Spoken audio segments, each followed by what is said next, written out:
Hello friends, welcome to பிளி cinemas. இன்னைக்கு நம்ம தியேட்டர்ஸ்ல ரிலீஸ் ஆயிருக்க ரெட்டத்தலை படம் எப்படி இருக்குன்னு பார்க்க போறோம். வாங்க வீடியோக்குள்ள போகலாம். இந்த படம் பார்த்தீங்கன்னா ஒரு ஆக்ஷன் த்ரில்லர் படமா எடுத்திருக்காங்க. இப்போ இந்த படத்தோட கதையை பத்தி பார்க்கலாம். நம்ம ஹீரோ பார்த்தீங்கன்னா சின்ன வயசுல இருந்து ஏழ்மணிலே வளர்றாரு. அவருக்கு யாருமே கிடையாது. அவரு நம்ம ஹீரோயினை பார்த்து லவ் பண்ண ஆரம்பிக்கிறார். ஆனா ஹீரோயினுக்கு பார்த்தீங்கன்னா பணம் தான் ரொம்ப முக்கியம் அப்படின்ற மாதிரி இருக்காங்க. நீ பணக்காரனாக நான் உன்னை லவ் பண்றேன்னு வேற சொல்றான். இந்த மாதிரி சிச்சுவேஷன்ல தான் இன்னொரு அருண் விஜய் உள்ள வர. அவரு பார்த்தீங்கன்னா பயங்கர பணக்கார ஃபேமிலியை சேர்ந்தவர். அவரும் இவரும் பேசிட்டு இருக்கும்போது பார்த்தீங்கன்னா சரி நீ வேணா ஒரு நாள் வாழ்க்கையை வாழ்ந்து பார் அப்படின்னு சொல்லிட்டு ரெண்டு பேரும் ஆள் மாறாட்டம் பண்றாங்க. அதுக்கப்புறம் நடக்கிற சுவாரஸ்யமான சம்பவங்கள்லாம் என்ன, அதுக்கப்புறம் ஹீரோவை லவ் பண்ணாங்களா, இல்ல இவர் வாழ்க்கையில அதனால என்ன பிரச்சனைலாம் வருது, கடைசியில என்னதான் ஆச்சு அப்படின்றது தான் இந்த படத்தோட மொத்த கதையே. இப்போ இந்த படத்தோட பாசிட்டிவ் ஐடியா பத்தி பார்க்கலாம். பாசிட்டிவ் கண்டிப்பா ஸ்டோரி பிளாட்டை சொல்ல ஒரு இன்ட்ரெஸ்டிங்கான ஸ்டோரி பிளாட்டை எடுத்திருக்காங்க. ஆனா என்ன இதே மாதிரி நம்ம 11 படங்கள் பார்த்தாச்சு. அதை பெர்ஃபார்மன்ஸ்ல அருண் விஜய் ஹோல்ட் பண்ணியிருக்காங்க. டுவல் ஆக்ஷன்லயுமே நம்ம ஹீரோயினும் கொடுத்துருக்க ரோலை ரொம்ப நீட்டாவே பண்ணி கொடுத்துருக்காங்க. கேரக்டர் ரைட்டிங் வைஸ் பார்த்தீங்கன்னா நம்ம ஹீரோ கேரக்டர் மட்டும் தான் ஓரளவு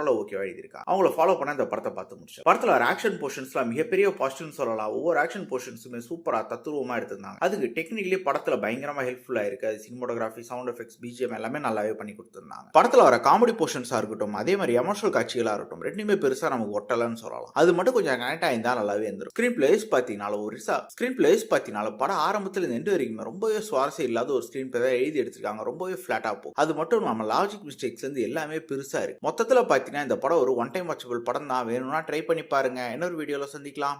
தேங்க்யூ.